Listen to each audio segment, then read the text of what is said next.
Teka lang, wala pa akong kota dito. Oo, ayan, may dadaan na, wait lang. Ay, salamat, may pang-reels na ako. White lady na hagit sa kamera. Pose. Taray na rin pa nga ni nanay. Oo, ayan, mas bata. Wala, ang ganda ng shade na foundation mo, te. Kaso di mo masyadong na-blend yung powder dito, oh. Ayan, blend na. Ganda mo.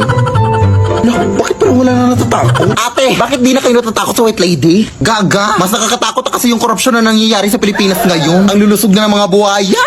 Diyos ko. Ayan, tingnan sa balita, oh. Ah, Goat Flood Control Project! Try mo ipanakot yung balitang yan sa mga tao. Ah! O, di ba effective? Ah!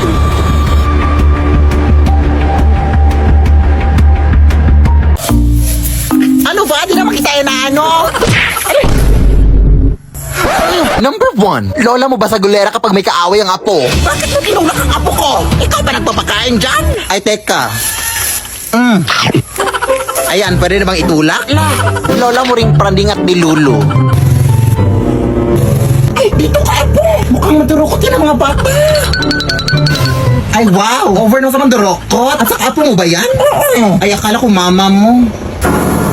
Sobrang mahal na mahal ko talaga tong lola ko. Kaya sa darating na Pasko, napapaisip ako. Ano kaya ibibigay ko kay lola? Uy, Diyos ko, ang daming darating na sales and discounts, oh! 12 discount, 50% off! Pwede ko na i-check out yung mga matagal ko nang gustong bilhin dahil naka-discount na! Pero saan naman nakukuha ng pera? After Christmas pa yung sahod ko.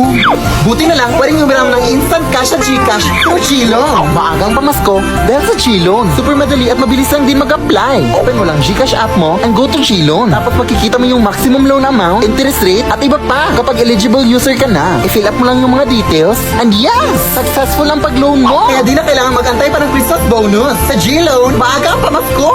Shop early, shop smart, and keep your holidays merry with G-Loan by your side. Yes, Barbie! Hoy, pangit! Ano ba? Hindi ko naman kayo inaano ah! Wala lang. Feeling lang namin kailangan mo na ng ligo, sis. Nagre-remind lang kami, sis. Walang hiya kayo? Ipapakulam ko kayo! Go ahead. Hindi naman totoo yung mga yan. Aray! Wala ko nga na tayo na buhok, sis. Kulamin nga tayo. Okay lang. Patay naman ang lahat ng buhok ko. Yan, epe. Oo nga naman. Kung gusto mo may pa-extra pa, oh. With free balakubak na yan. Kainin mo. Tara nga. Dahil kulamin mo nga to. Ha? Alam mo namang tumigil na ako sa pangkukulam. Ano bang ginawa nila? Bakit gusto mo silang kulamin? Pinuhusan pa naman ako ng tubig na eh. Sabay-sabing kailangan ko na daw maligo. Totoo naman siguro yun na. Buti nga sinabihan ka pa nila. Kulamin mo na! Akin na yung mga malita.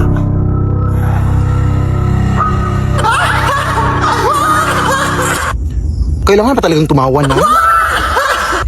Wala lang, para may effects lang, ganun. Akin na yung pantusok. Uunahin kita. Wait lang. Mapurol naman tong binigay mo. Yung isa. Ay, sorry. Ito pa ngayon. Uy, sino to? Hoy, anong ginagawa niyo dyan? Nag-a-addict kayo, no? Nag-a-addict kayo. Hoy, utang nga wala. Ha? Tatawag nga ako ng pulis. Takbo na! Ay, magandang gabi po. Ako pa pala yung kinuha yung labandera, ma'am. Ang tagal mo naman, iha. Gutom na ako. Ay, hindi po ako magluluto sa inyo, ma'am, ha? Maglalaba po ako, ma'am. Ano mo may sabing pagkain yung kakainin? Ha? Di joke lang. Halika, pasok. Ma'am, idol na idol ko po talaga kayo sa TikTok, ma'am. Salamat. Pero hindi naman totoo na aswang kayo, ma'am, no? Content lang yung sa TikTok nyo. Ma'am, eto na pala yung lalabahan mo, iha, oh. Punta ka lang dito para makapasimula ka na, ha? Baliw. Anong sabi mo? Aliw! Aliw maglaba! I love being labandera! I love you, ma'am! Kapag laban, Ma'am? Ay! Ano yun? Yun, baboy?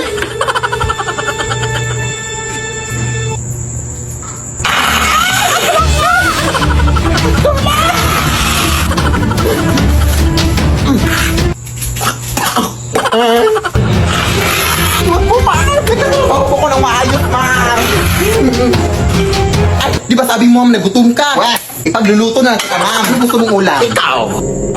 Mawa ka, ma'am. Lead me, Lord. Basta ang alam ko na maganda ako at masaya na ako ngayon. Oo, ganyan dapat. Huwag mo siyang isipin. Pero mahal ko pa rin talaga siya, Day. Bakit nga yan? Ano ba? Kanina ba kayo dyan ah? Ang ingay-ingay nyo. Hindi na kami makatulog dito, oh. Konting respeto naman. Ay, natutulog pala mga aswang, Day. Respeto? Hindi mo nga kami nirespeto? Hindi ko naman kayo binabastos, ah. Sa tingin mo sa amoy mong yan, hindi ka nakakabastos? Bahala na nga kayo dyan. Aswangin sana kayo. Kuya anak, sumunod ka nga sa lahat ng mga utos sa'yo. Alisin mo yung mga nag-iinuman doon. At sige na mga ate, sabi po ni nanay na huwag na dayan, dami mong dada. Buti patkunan mo na lang kami ng tubig doon sa inyo. Sige. Ano yan? Nagpapakuha sila ng tubig na. Ha? Sumunod ka naman? Akala ko masundin lahat ng utos sa akin. Nakakalito naman to. Ay, tulog na nga. Bobo talaga to. Diba? Kaya maniwala ka sa akin. Ano yan, Day? Aswang, Day.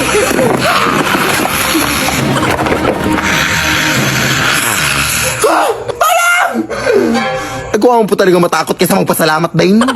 Ang galing. Alis na nga. Mas nakakatakot ko pang tignan kaysa sa akin. Uy. Ayan. Shoot mo, pre. Ka na. Yan! Ang galing. Ang galing mo talagang sumut, pre. Ang ingay-ingay nyo. Ano ba? Hindi na kami makatulog dito, oh. Hindi ka makatulog? Eh di kumain ka. Ha? Anong connect? Bang! Abay, bastos mo ah! Uy, bakit mo binato yung nanay ko? Ha? Anong ba to? Bula to, hoy. Oh, ano magagawa mo doon? Laban ka? Oo, lalaban ako. Abay, sumasagot. Hoy, anak, bakit ka ba sumasagot? Hindi mo ba ako kilala?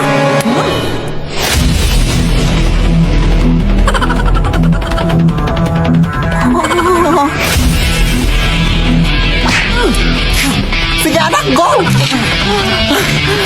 Ang lakas niya pala, pre. Ang lakas ng amoy niya. Tulungan mo naman ako.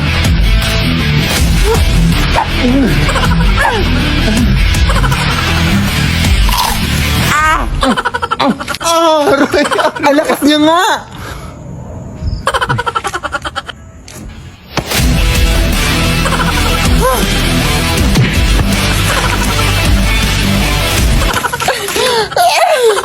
Sa likod mo, nak!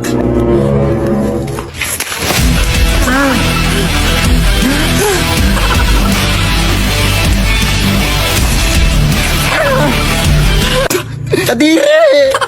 Tara, pre! Retreat! O, kumain ka na, anak ko. Hala, wow!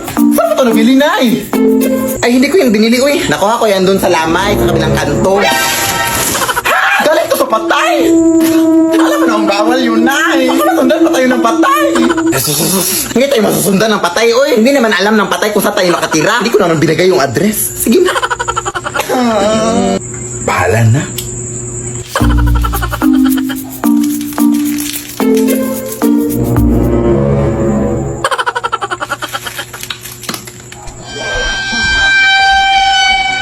Sino yan? Ay, Pranaw! Ano naman to?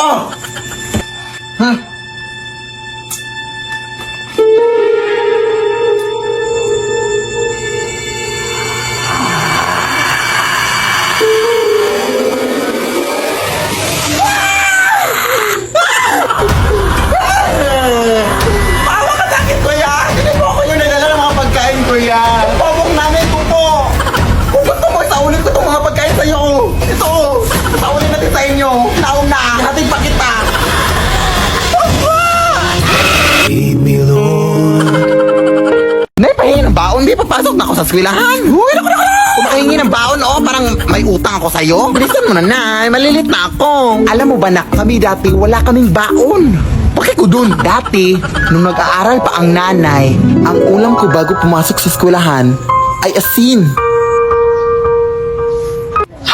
Tapos, pahirapan pa kami dati papunta sa eskwelahan kasi dadaan pa kami sa maraming ilog na may mga crocodiles.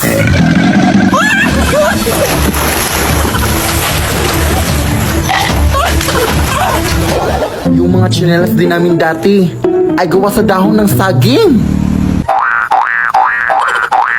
hindi ko rin makakalimutan na hindi ako makapag-aral ng mabuti kasi wala kaming ilaw. Tapos may mga aswang pa.